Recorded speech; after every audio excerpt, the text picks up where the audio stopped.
What's up, guys? This is Acid Root. So I've got the next song off of the Lost Highway soundtrack that I'm going to review. This one, seeing as Trent Reznor executive produced the soundtrack, it only seemed natural that Nine Inch Nails was going to do a song on there, and I'm glad they did. The song was the perfect drug, and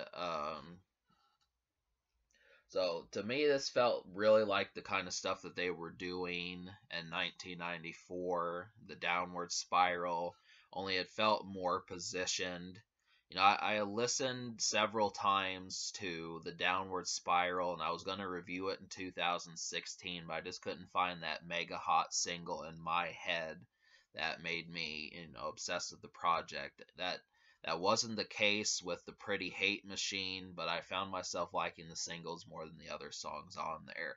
Now, obviously, 4 or 5 months later, whether or not that's still the case, I'd probably say I'm gonna have to re-go in, buy that album, and see exactly what I think of it. It's time to own a Nine Inch Nails album, but besides that, really the sheer amount of songs, if you were to say, well, what's your top five Nine Inch Nails list, besides what's off of Pretty Hate Machine, I wouldn't really be able to say much. But there was only 3 singles to that, so you see as to where that comes in. But as of right now, this would be,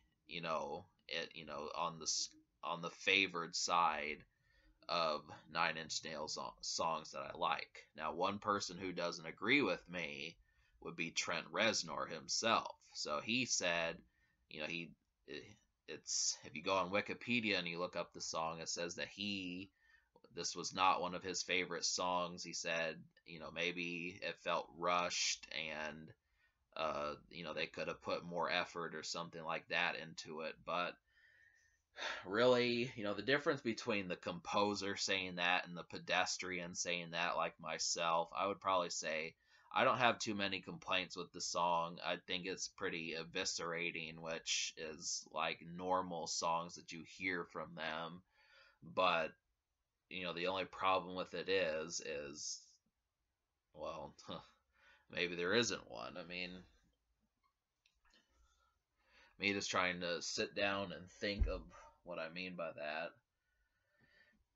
Yeah, they're known for industrial metal, so that's the thing. The first two projects, and then in between, they were more known for industrial metal, and then they spawned Marilyn Manson, who hit the ground running with that style.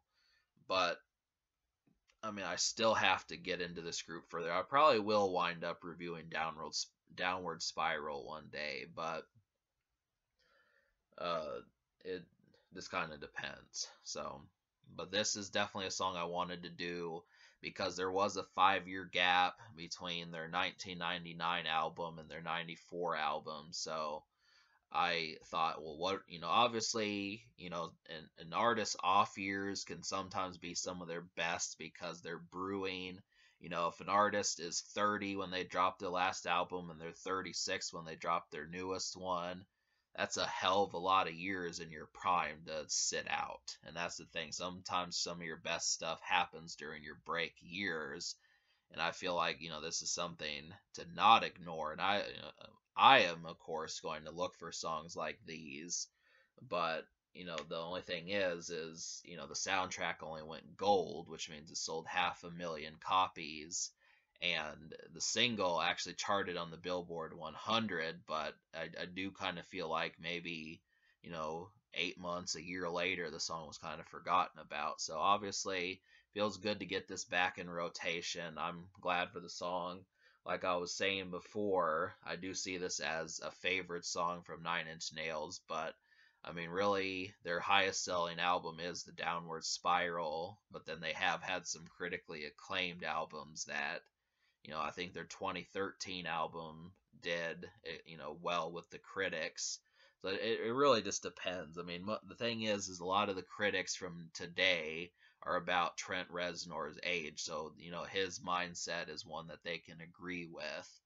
But, I think, obviously, if I like the song, then I'm going to support it. But I just I want to make sure that it's not just people being stuck in 1995 more so than, actually having a full catalog. So, as far as that were, at least right now, I like this song. And, between this and the Marilyn Manson song, I mean, that's two big moments on this soundtrack.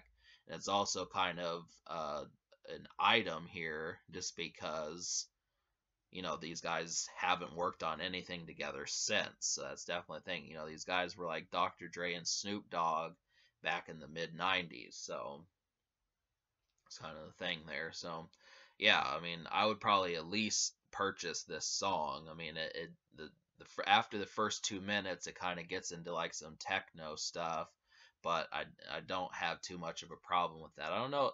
I think I did a video on this, but I don't remember if I said that in the previous video or if I said it like this, but in this one, but yeah, I mean, it kind of reminds me of songs like Dragula by Rob Zombie, something you would hear at a rave, and there's really not too many problems with that, of course. So, yeah, this is a fun little piece right here. I'm going to try and look for more of these, but definitely things that Nine Inch Nails and Marilyn Manson have touched, I'm definitely going to find my way to these.